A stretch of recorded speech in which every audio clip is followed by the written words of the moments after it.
ದೆಹಲಿಯಲ್ಲಿ ನಡೆದ ಸ್ಫೋಟದಲ್ಲಿ ಇನ್ನೊಬ್ಬ ವೈದ್ಯೆ ಶಾಮೀಲಾಗಿರುವಂತಹ ಶಂಕೆ ವ್ಯಕ್ತವಾಗ್ತಾ ಇದೆ. ಲಖನೌದ ಮತ್ತೊಬ್ಬ ವೈದ್ಯನ ಮನೆ ಮೇಲೆ ಪೊಲೀಸರು ದಾಳಿ ಮಾಡಿದ್ದಾರೆ.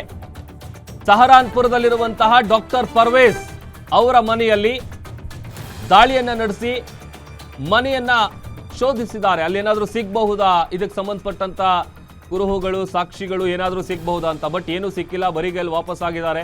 ಯಾವಾಗ ಇಲ್ಲಿ ದೆಹಲಿಯಲ್ಲಿ ಬ್ಲಾಸ್ಟ್ ಆಗುತ್ತೆ, ಆ ಬ್ಲಾಸ್ಟ್ ಆಗ್ತಾ ಇದ್ದಂತಾನೆ ಡಾಕ್ಟರ್ ಪರ್ವೇಜ್ ಎಸ್ಕೇಪ್ ಆಗಿದ್ದಾರೆ. ಅಲ್ಲಿರಲಿಲ್ಲ, ಮನೆಯಲ್ಲಿರಲಿಲ್ಲ. ಅವರ ಮನೆಯಲ್ಲಿ ಏನೂ ಸಿಗದೆ ಸದ್ಯ ಪೊಲೀಸರು ವಾಪಸ್ ಹೋಗಿದ್ದಾರೆ. ದೆಹಲಿಯ ಸ್ಫೋಟದಲ್ಲಿ ಇನ್ನೊಬ್ಬ ವೈದ್ಯ ಶಾಮೀಲಾಗಿರುವಂತಹ ಶಂಕೆ ಇದೆ.